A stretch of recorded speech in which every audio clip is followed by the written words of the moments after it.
OK, so let's recap. As the Falklands War reaches its peak, shipwrecked Argentinian sailors, sex-starved and hallucinating after weeks at sea, stagger ashore, see a school of penguins, and ravish them. Yes. But the penguins turn into sex-starved nuns for the fantasy sequence. Naturally. And at the climactic moment, Margaret Thatcher. Played by Nastasia Kinski. Who else? She rips off all her clothes. And then there is that incroyable gangbang with all her generals. And when she climaxes, she screams, "Rejoice! Rejoice!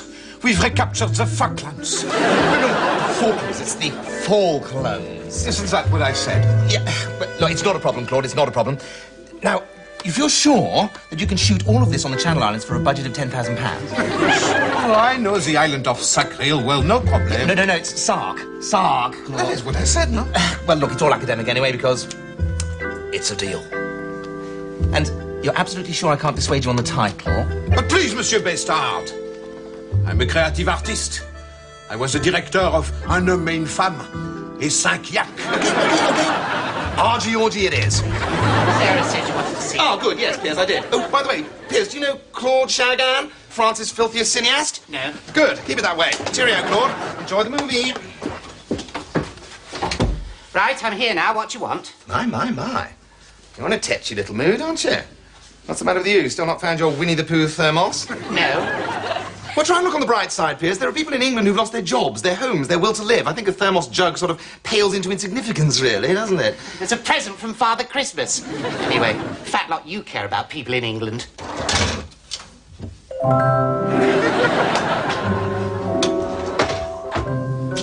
You see? I care. And I suffer, Piers. Boy, do I suffer. My shares are going down faster than old Juggiers does on Camilla. All those wonderful investments I made when Maggie was on the throne. Armaments, nuclear fuels, ozone-hostile chemicals. All suffering because of the treasonable ineptitude of our so-called government. That's why I asked you here, Piers. For I have a plan. I have a plan, old pal, to bring that once great country of ours back onto her knees. Don't you mean feet? One step at a time, Piers. One step at a time. Things are so bad back in Blighty, even the Queen's had to start setting fire to her homes just to get the insurance money. So, Piers, tell me, what do you know about the Channel Islands? Now, don't tell me. They're islands, and they're in the Channel. My, you've been eating a lot of fish recently, haven't you? Yes, but also, the Channel Islands, Piers, are the most tremendous tax havens. There are billions and billions of pounds on which duty has never been paid. Now, if all that money were to be declared and taxed at UK mainland rates, why, there'd be enough cash there to rebuild the entire infrastructure of the United Kingdom, with enough left over to pay for all of Fergie's holidays. I see. Oh, no, I don't. Well, it's very simple, Piers. All you have to do is to issue an EC directive abolishing all offshore tax havens, and Britain will be saved. That's absolutely brilliant. I'll do it today. No, Piers. Tomorrow's fine. Give me a chance to get my money out. Now, look here, Bastard. Calm down, Grevy. Sit down and have a brandy. Well, what I want to know is who put Fletcher Dervish up to this Channel Island fiasco? I know, it's outrageous. I begged him not to do it. I mean, I've got the odd few million stashed away in Jersey myself. Well, so have most of the government, who will all be ruined. Could be good for the country, though. The country? This is far more important than the country. We're talking about the future of the Conservative Party here. I mean, surely Fletcher Dervish couldn't have got up to this scheme on his own. It takes him 20 minutes to do up his shoelaces. Yeah. Well, I've heard a rumour that he's been wined and dined by Jacques Delors. Really? Yeah. 3 days last week. Piers came back from lunch wearing the special hat McDonald's give to good girls and boys who eat up all their food. Sounds pretty conclusive. But why? Well, the French have always hated us owning the Channel Islands. Anything they can do to loosen the historic link. Yeah, well, they've certainly managed to rekindle a lot of rampant anti-European feelings. We're going to have to call a special party conference on Britain's very membership of the community. No. Yes. And we only whipped the Euro rebels into line last time by the skin of Paddy Ashdown's teeth. And if the Brixton Boar loses this time, I suppose there'll have to be a leadership contest. Not that the cabinet contains anyone you'd want to run your local club, let alone run the United Kingdom. Well, certain influential elements have asked me if I would consider standing. You? Well, why not? I could win. I know where the bodies are buried, metaphorically and actually. And you would do very well if I were PM. You wouldn't have to wait for the odd budget leak. I could sell you the whole damn thing a week in advance. It's a tempting thought. No, but come off it, Grevy. I mean, you're far too old. No, the last thing that Britain needs is some superannuated Harold Macmillan impersonator. Thank you. No, she needs somebody young, somebody sexy, somebody 21st century. You know, sort of English Bill Clinton, only with brains, obviously. And who had you in mind as this virile young standard bearer, as if I couldn't guess? Well, I'll give you a clue. It's not Rhodes Boyson. Well, make no mistake, my friends. The time has come to choose. Yes. Everyone in this hall knows in their hearts that England is simply the greatest country in the world. So why should the nation that produced Shakespeare, Dickens, Christopher Wren, Florence Nightingale, and those are just the people on our banknote, for Christ's sake, kowtow to the continent that produced Hitler, Napoleon, the Mafia, and the Smurfs? My friends, I have toiled in the bowels of Europe, and I know what shit passes through shit. And I won't say, oh, pardon my French, because I think it's about time we had some bloody good old-fashioned Anglo-Saxon. Before me, I see thousands of brave Britons, whereas behind me cower the ranks of the gutless, the spineless, and the brainless. So are we, the victors of El Alamein, going to allow these faceless people to sell us into your oblivion? Or are we going to stand up in this great British party and demand our country back? For if that is the will of the conference and a man is needed to save Britain, then I am humbly prepared to put myself forward. For I love my country, and I wish to serve her.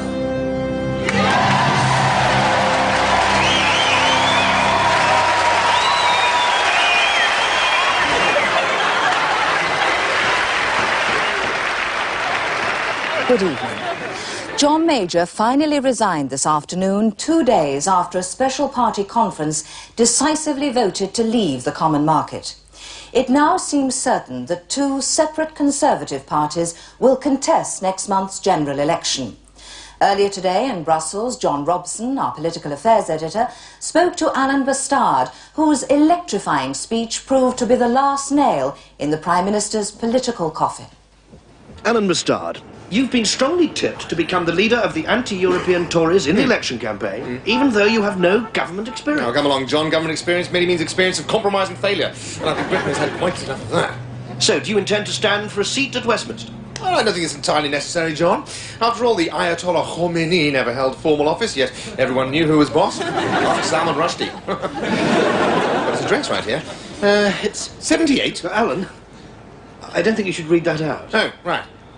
Sorry, Salman, it's just that this month's cheque's a bit late. But aren't the odds enormously stacked against you? The Labour Party will campaign on a pro-Europe ticket.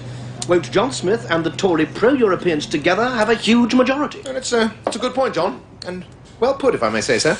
Yes, I suppose John Smith is one of the few politicians left who has stuck rigidly by the Conservative 1992 manifesto. But I'm happy to let the voters choose between a new party, dedicated to Britain's interests, and a ragbag of has-beens who can't wait to do to Britain what Hitler couldn't, submerged in some sort of ghastly Euro muesli. Well, I know which way I'd vote if I was an ordinary. This is John Robson, news at 10, or is it 9? It's 11. Oh, buggers, I never get the hang of this European time thing. To honestly think you're going to win, darling? Of course, darling. I mean, the British electorate are infinitely gullible. Just ask Maggie. However, if I'm going to win, I'm going to need a beautiful, blonde, sophisticated, adoring Hillary Clinton lookalike by my side.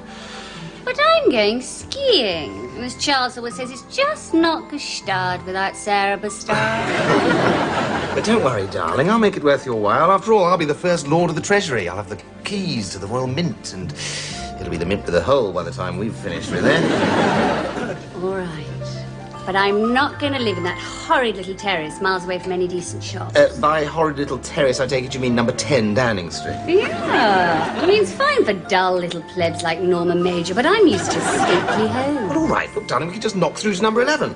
After all, I won't be employing a chancellor. No point having 2 pairs of hands in the till. I suppose there is all those checkers. Good. However, if we're going to project the requisite sickly family image, we're going to have a baby, darling. Ooh. They take ages to make. Not the way I do it. However, we don't have a spare 9 months, so, Piers! Alan! Yeah. Yes. Listen, Piers, how old is little Gervais now? 6 months. Well, that's perfect. Sarah and I were just saying how long it is since we saw the little soldier. No. No point you coming. I'll send a motorbike for him. Hello, my darling. Oh, sorry, darling. I was miles away, reading how a tiny, brave little English army completely smashed a heavily armed, garlic-stained frog horde at Agincourt. Sorry to interrupt, my darling. Only our little son Horatio needs changing. He's done a Douglas herd. Oh, it's my turn again. Super. Oh, darling. About those 5 orgasms you gave me last night. Yes, I'm sorry I was a little under par, darling. It's just that I've been preoccupied with this party political broadcast I have to record today. Oh, darling, you're so unselfish. But not to worry, you're a wonderful politician. Yes, I suppose I am. Oh, golly gosh, they're here already. Oh, ding-dang, diddly-do, so they are, my love. Excuse me, Preen-Bruff, I have to speak to the country. My fellow Britons, I am angry. I am angry that since we joined the European community, everything in the shop seems to come from Japan. Do you understand? Tang me, I don't. I mean, so what if British goods cost more and don't work quite as well as the foreign competition? If we make things in this country, you'd all have jobs. Remember jobs? Used to be big in the 60s. And we must become self-sufficient in food, too. Every park, every garden must be put under the plough so that we can never again be held hostage by those sheep-burning, froggy farmers. That's why you, oh yes, you, must vote for the New Patriotic Party. A perfect couple for a perfect country.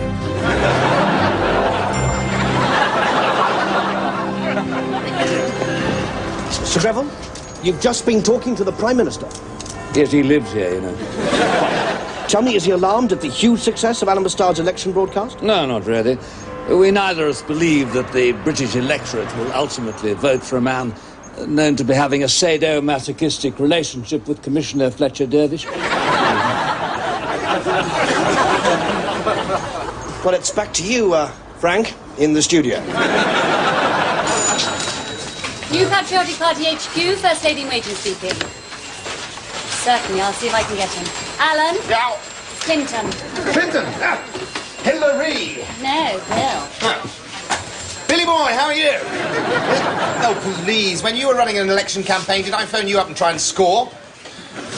Besides, I don't know why you waste your money. You don't even inhale anyway. Yes. Is he? Oh, good. Right, send him right down. So, how's the best man never to win the Labour Party leadership? Well, how could I be expected to defeat a tall, slim, charismatic, wavy-haired opponent like John Smith? Absolutely. Paddy, how's it going in the unpopular front to elect ugly people in off-the-peg suits? Any splits yet? Well, not so far. You see, at least half our candidates hate the EC, but they're scared of rocking the boat. I mean, they're so desperate for power, they'd even consider getting into bed with John Major. Been there, done that. So, all in all, I think any hopes of our fomenting an open split in the Labour Party is pretty slim. Unlike the Labour leadership, which is neither pretty nor slim. Unless we can get the EC commissioners to come up with some half-baked anti-trade union proposals in the next few well, days. if only. I mean, the chances there must be about 1,000 to 1, isn't it? In which case, Paddy, I think you should hasten down to the betting shop. Oh, really? Oh. Alan, Yeah. here's his here. Right, at the back way, Paddy. Oh, right you are. You don't happen to know if there's a betting office nearby, Well, do you you? could always try number 11 Downing Street. Oh, yes. Yeah, could I hang on? Yes, just bugger off. Here's your proposal. I know. This is all your fault. Ever since the conference when you made a complete fool of me. God did that, Piers. I've been getting threatening phone calls, hate mail from people I don't even know. Yes, I did warn you that your Channel Island proposals would annoy a lot of vested interests. No, you didn't. You said it would help rebuild Great Britain. Piers, you give the average Tory voter the choice between helping to rebuild Britain and another 0.5% of his deposit account, and it's dog poos through the letterbox every time. Yes, but what am I going to do? You must go straight back to Brussels, Piers, and introduce a policy to win all the disaffected Tories back into the pro-European camp. Yes, I know that, Sarah, but how? Well, you could initiate a policy to, say, for example, ban trade unions. Oh, no.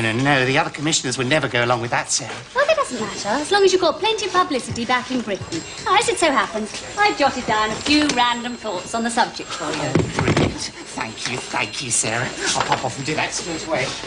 Silly me, I nearly forgot. Alan? Yeah. Have you finished with Gervais yet? Oh, the brat! Yes. Sarah, where is it? Well, I don't know, you had him last. What?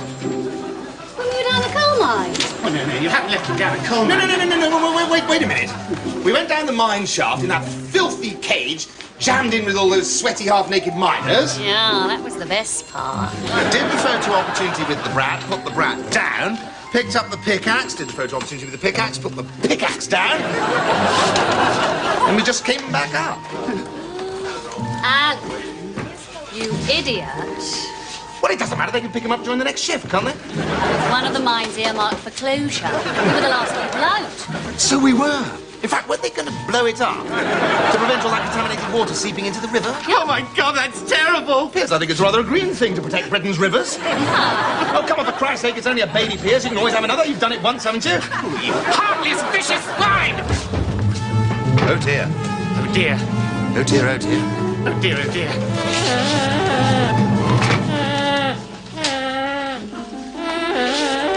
Of course! We stuck it in the filing cabinet! Oh, hello, Gervais. Don't you dare call me heartless again, Piers.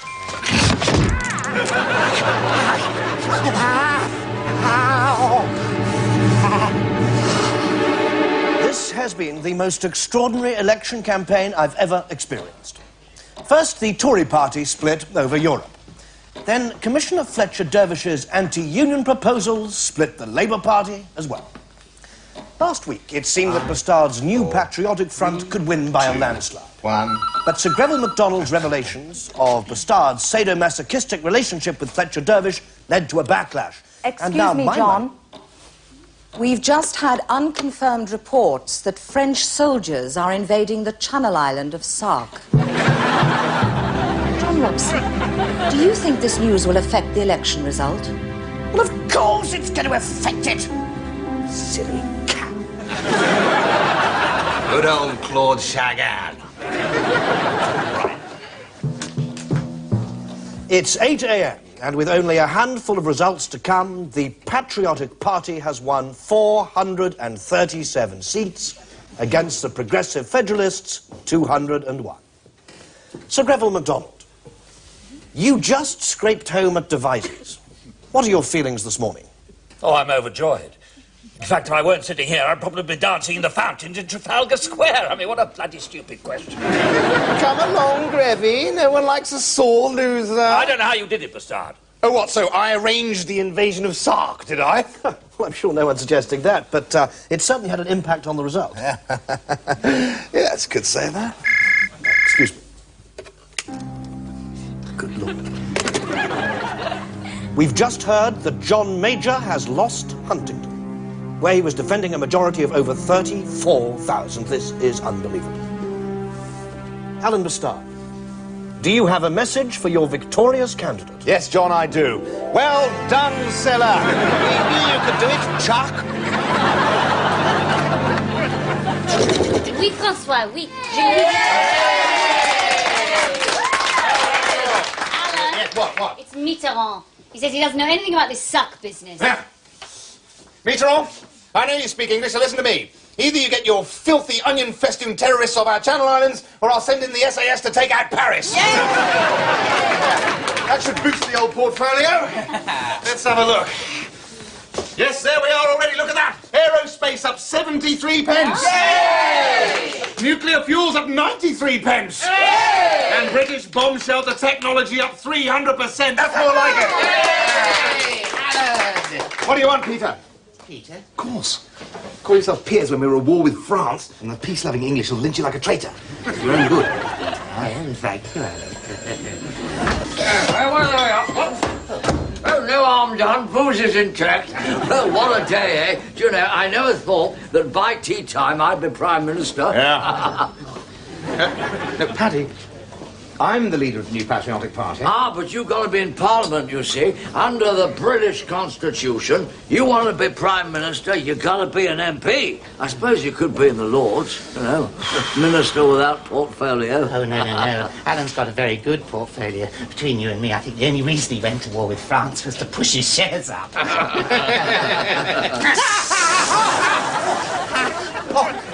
Well, I don't think the British public really care whether their ruler is in Parliament or not. As long as he's honest, trustworthy, good-looking. 1 out of 3 isn't bad. But Her Majesty would never accept you. So, what? The British people have spoken.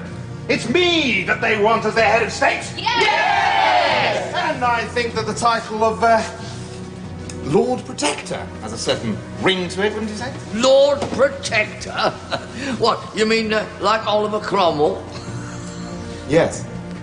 Yes, I believe he was the last one. But you can't! Can't! You know you can't do this to me! I'm not a socialist! Alan, that was incredible. Can we do that for anyone? Of course we can, Sarah. The entire country is now our plaything. Hello, Alan Mustard's headquarters, Peter Fletcher Dervish speaking. Oh. Alan. It's Buckingham Palace. The Queen says she's ready to receive you now. Well, then tell her to come here.